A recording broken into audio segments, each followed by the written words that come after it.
Welcome to another episode of Let's Talk Tobago. This week we take you to Flow Glow Manor in the heart of Canby. It's been a pretty busy week and we have a packed show for you. So let's have a look at what's to come in the next half hour. I'm Davia Chambers and Let's Talk Tobago starts now. Safety First. Tobago hosts a roofing symposium that's all about ensuring best practices. Credit Union Week is commemorated in Trinidad and Tobago, and later we'll take you to the first Police Youth Club talent contest. These stories and more when Let's Talk Tobago continues. Do stay with us.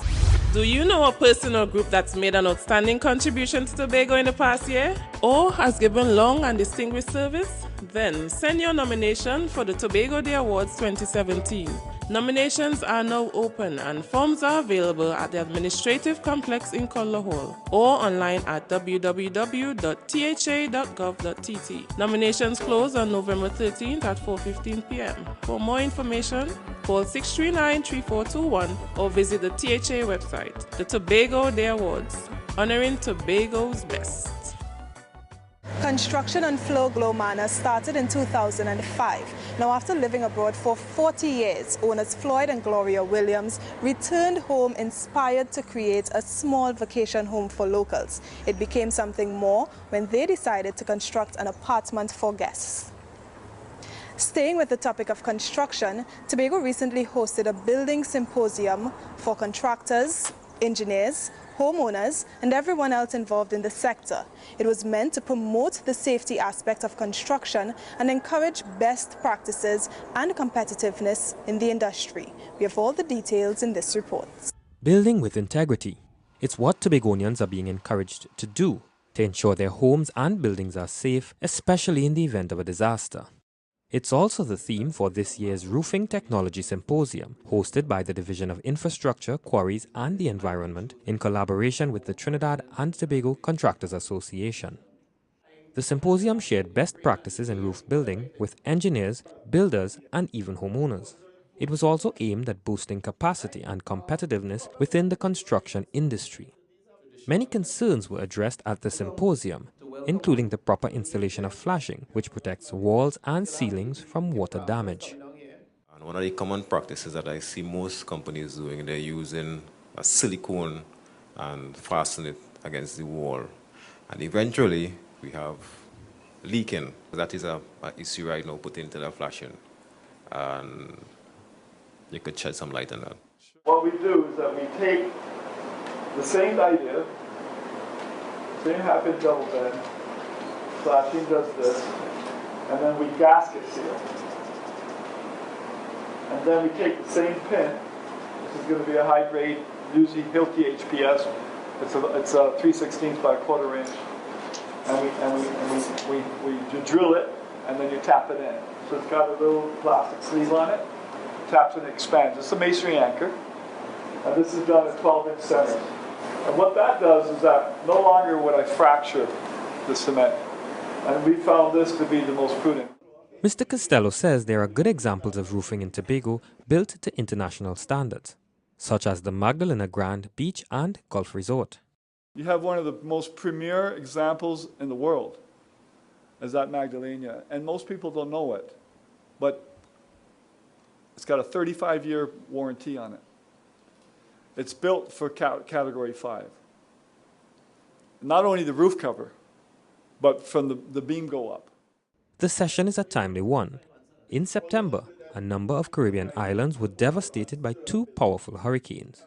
Dominica and Barbuda were among the hardest hit, and many homes had their roofs destroyed. And I felt, you know what, there could be no better time for a forum of this nature that speaks about building with integrity. And we're talking about roofing technology. Because we don't know when what is going to hit us and how bad it's going to hit us. The reality is Mother Nature has a way of doing her thing. This is the second Building with Integrity Symposium hosted by the Division and the TTCA this year in Tobago at the Division's Shore Park offices. The first covered concrete technology. I'm Kearney Freitas for Let's Talk Tobago. It's not surprising the name Flow Glow was inspired by the first name of owners Floyd and Gloria. They're responsible for the charming landscaping around the property, which also has a homegrown kitchen garden and farm. From the farm at Flow Glow Manor to Kendall Farm School, which recently hosted an open day event, visitors learned about the potential of agriculture as a business and its importance to food security. It also served as a practical outing for students at the school. Omadara Mills has more. From tiny tots to our seniors, hundreds of people showed up to experience the open day at the Kendall Farm School. For the school children, it was an opportunity to learn about agriculture. Many of them toured the farm's crop and livestock areas. They also got to ask questions at the beekeeping booth and the artificial insemination station. The hands-on experience allows students to see the possible career opportunities in agriculture. Apart from being informed, YAPA is also exposing the children to the different programs that they have. So far, we understand that they show them how to do preservative, beekeeping, and many other courses. So it's really an opportunity for them, another avenue for them if they so choose to start their own business and become an entrepreneur. Most people made the event their market day, walking away with bags of eggs, fruits, vegetables, ground provisions, and seedlings, all produced right on the farm. Students of the Youth Apprenticeship Program in Agriculture, YAPA, played a big part in the success of the event. They helped organize and manage the day's activities. They also sold local sweets and other preserved items they learned to make during their courses. This is a training institution, and agriculture will make a big difference, especially today where they have jobs or anything. People can make a lot of money off agriculture, and we also are teaching these trainees here also the value-added products, so that they can see, apart from planting, they can increase the value of their products and make lots of money. One participant says she's pleased to pass on what she's learning in the program. What I learn, I pass it on to them, and knowing that preschool, primary school, up to tertiary level, it's even greater, where they could capture and do their own business, marketing, packaging, where we could hand over all of that is a great experience. This open day at the Kendall Farm School was one event in a month-long series of activities celebrating World Food Day. The Division of Food Production, Forestry and Fisheries held other open days at various agricultural stations around the island. These events are aimed at motivating more Tobagonians to get into agriculture and improve food security. I'm Amadara Mills for Let's Talk Tobago. Access to shopping, food and other conveniences are key when you're on vacation, and everything you need is mere minutes from Flow Glow Manor. There's the Gulf City Mall, Penny Savers Supermarket, Mount Irvin Beach Facility and more. And speaking of getting close, the police service is seeking to connect with residents in communities across the country in a bid to offer better service. They continued their community meeting series with the latest stop in Blackrock. Here are the details. Blackrock is a usually quiet fishing village, but as in any other community, residents want to ensure their safety and security. During their meeting with the police service, some community members expressed disappointment with the poor attitudes and slow response times of officers to reported incidents. However, one resident is praising the police after getting assistance following a break-in and robbery at her home. We want to single them out, and all the other officers who have worked, they communicated, they called, they visited my home. It was really, the trauma, but the support coming from, and you know what, it's not because it's Beverly Ramsey. I have had the opportunity to call the Old Grange police station as a youth leader, Damage Cats and Jammers and so on, and we will have had a good response from them. Residents are suggesting that the police officers conduct more patrols and walkabouts in Blackrock. This recommendation was endorsed by the police. At least by next month, we shall have reports that we haven't walkabout in the Blackrock community, and not only the Blackrock community, that you will have a timetable of various communities that will start to walkabout to let the people meet the police and read the police and talk to the police and get some information as we are getting here tonight. So I'm better be in a position to really police the station district more meaningfully. The Blackrock Police Youth Club has been dormant for some time. Residents are calling for the revival of the club since it's an avenue where young people can use their time more productively. I have not heard anyone coming forward, at least from the police level, at least inquiring about what is happening with the police club in the village. Because I've been listening out in the village council meetings, saying anything will come up about it, nothing happening. Because I think the club is very useful and important to the village, especially in the north. I know efforts are being made to find a leader in order a police officer to lead the youth club. Because I know every youth club must be led by a police, although you have a civilian body that really oversees running the operation, but there's a police officer who is the leader of the police club. This is the 11th Police Town meeting in Tobago this year.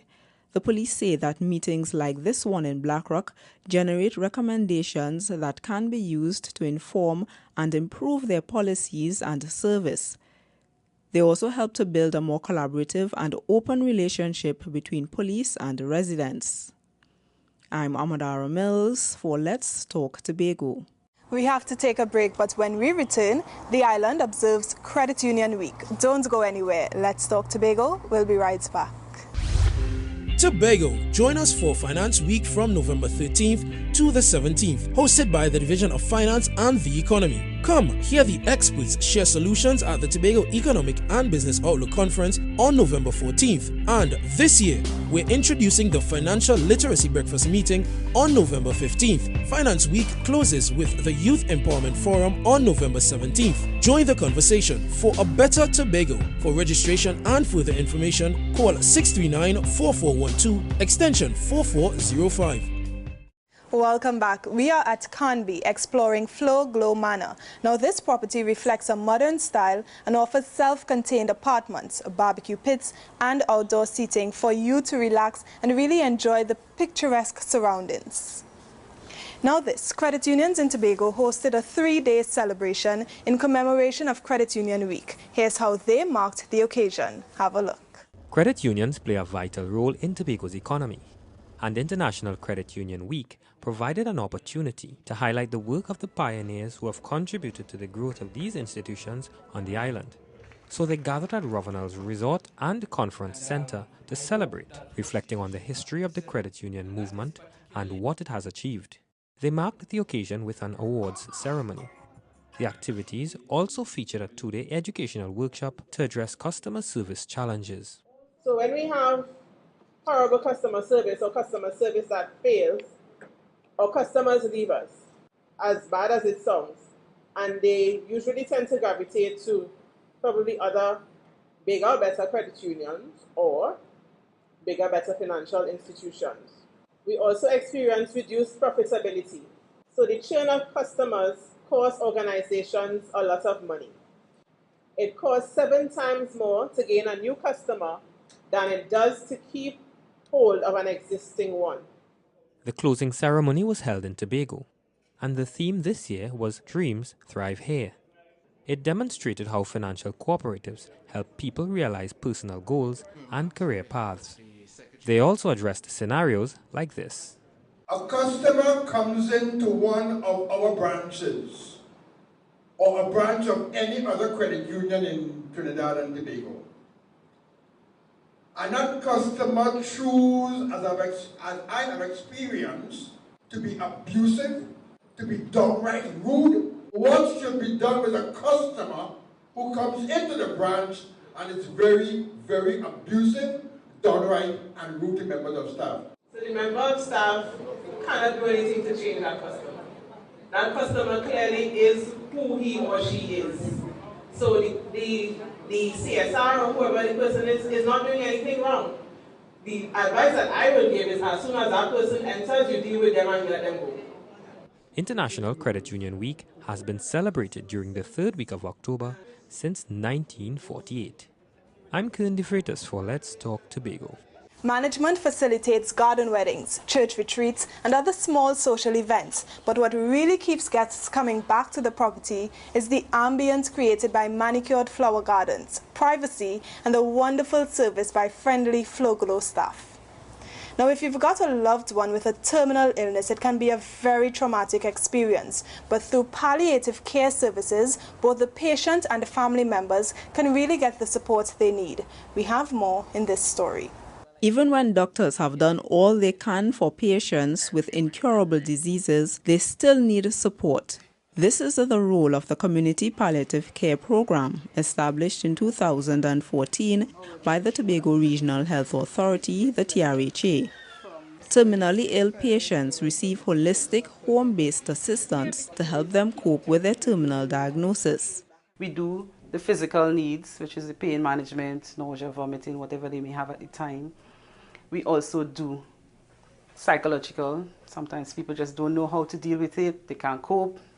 We also do the social aspect of it.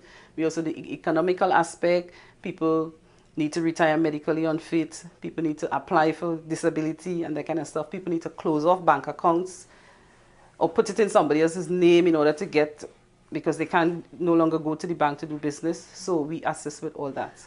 Palliative care is a relatively new medical specialty being facilitated by the TRHA. It was started under the guidance of Nurse Frank.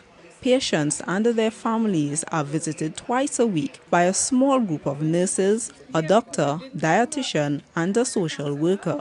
The service we offer is personalized service because every individual need may be different. Somebody may be dying and they already did their will and they have no worry in the world, and all they want is just pain management. Another person might be dying, they never thought that death would have been so soon, and everything else is helter-skelter. They have loans to pay, they have car to pay for, and they need help. So this is where we come in. It's a personalized service, and we call it caring when curing is no longer available. Almost 200 terminally ill cancer patients have been transferred to the program in the past 3 years. We had 100 deaths at home, which is where the patients prefer to die, with their families, with their pets, with the grandchildren at their side. At the hospital, that is limited.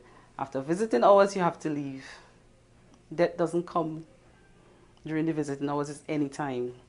So most patients prefer to die at home, where the families are, where you're comfortable in your own space. World Hospice and Palliative Care Day is celebrated in October. It focuses on the importance of providing specialized support and ease for terminally ill patients and their relatives. There are plans to establish an inpatient palliative care service. This will have a homey atmosphere where relatives can be with patients in their final days. I'm Amadara Mills for Let's Talk Tobago. Flow Glow Manor sleeps a maximum of 70 people comfortably in 2 self-contained apartments and 1 cottage, and it's close to the southwest tip of the island. So if you're keen on the nightlife, the action is just mere minutes away. Now, seniors in Tobago are also keeping active through the Golden Members Club. They're reliving their memories and passing them on to young generations using poetry. We hear more about this unique event from Caroline Wallace. It was a memorable night for members of the Scarborough Library's Golden Members Poetry Club. They hosted Nostalgia, a lively evening of poetry, drama, and fun, and shared memories of how our foreparents lived. At their second annual poetry reading, patrons were taken on a lyrical journey with poems such as Food of Yesteryear by Joycelyn Hosford. My parents grew rice which they made soup from, and planted cane, also pulled seine. The cane they made with sugar, and more soup with bhaji and goma. And The Parenting Styles of Long Ago by Beretta Melville, read by Natalie Solomon. Yard to sweep, barrels to full, so run to the river to fetch your water. On your way, be sure to say good morning to every adult you meet. Missing out their names was a sure reason for your parents to beat. The evening included dramatic presentations on the rituals of courting, when gentlemen callers brought letters to parents requesting permission to go out with a young lady, and the christening of a child, a religious occasion with focus on the after party.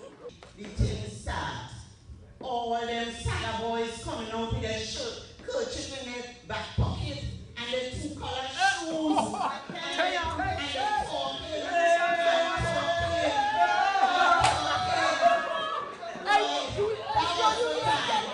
The poetry group was started last year by seniors who previously participated in courses at the Scarborough Library facility.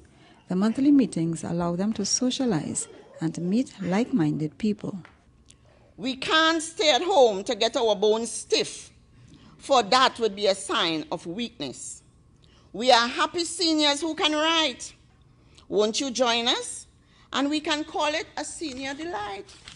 Also on display was an exhibition of medicinal plants used in times past. The seniors believe nostalgia can foster appreciation of the island's traditions, rituals, and values of long ago. They also hope the younger generations will value the social contributions of our seniors. I'm Caroline Wallace for Let's Talk Tobago. Coming up next, Police Youth Club's Got Talent. Let's Talk Tobago. We'll be right back. Stay with us. Do you know a person or group that's made an outstanding contribution to Tobago in the past year? Or has given long and distinguished service? Then send your nomination for the Tobago Day Awards 2017. Nominations are now open and forms are available at the Administrative Complex in Kendall Hall or online at www.tha.gov.tt. Nominations close on November 13th at 4:15 p.m. For more information, call 639-3421 or visit the THA website. The Tobago Day Awards, honoring Tobago's best.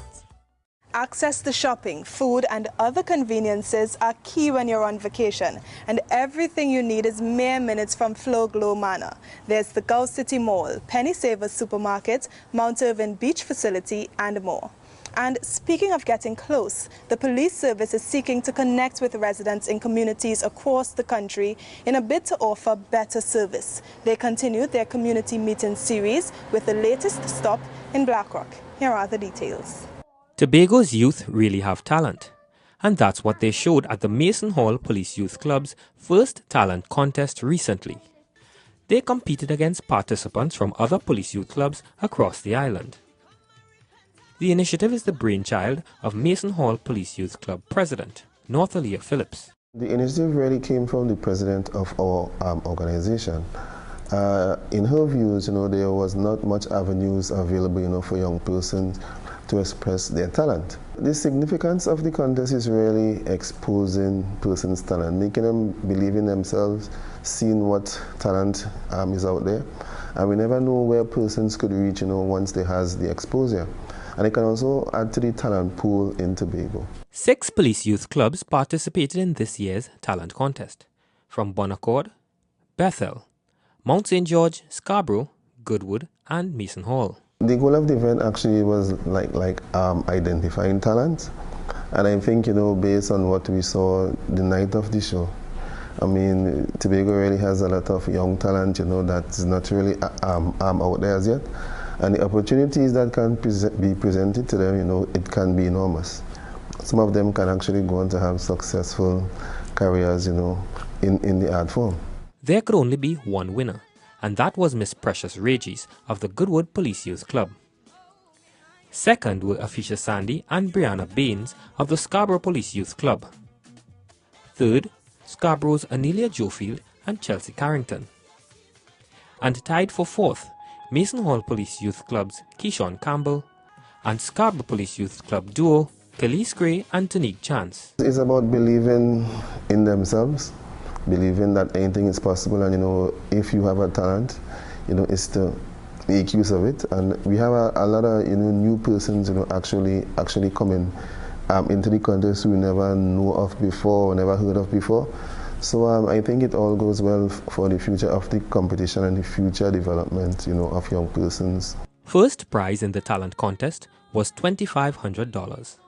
I'm Kern De Freitas for Let's Talk Tobago. Flow Glow Manor is considered a home away from home for many. You get great customer service, and management even offers affordable packages, whether you're looking for a quick escape or a full-on vacation. Now, what do you get when you merge culinary and cultural creativity? If you're on this island, the answer is probably something like the Tobago Street Fair. We have highlights from this event in this report. Have a look. It's a fusion of food, fun, and creativity. Those three ingredients brought people together from various walks of life to enjoy the 2017 Tobago Street Fair. The street fair is an avenue for Tobagonians to display their talents through craft, music, and food. The event highlights what Tobago has to offer to both national and international markets. And it was born out of a vision to establish an event aimed at promoting Crown Point as the tourism hub of Tobago. This three-day event therefore seeks to integrate elements of commerce, cultural entertainment, the arts, our delectable cuisine, and the fun, loving warmth of our people into a wholesome, beneficial package for both visitors and, of course, the local community. In addition to showcasing art, culture, and cuisine, the event was an avenue for sharing historical information about Tobago and its people. The concept of Tobago Street Fair is expected to engender and to allow visitors and locals alike to appreciate and be motivated by our people, our culture, our cuisine, our art. Now we are going to get there because Tobago, having changed hands more than 30 times, is poised to present to the world that we are indeed a global community.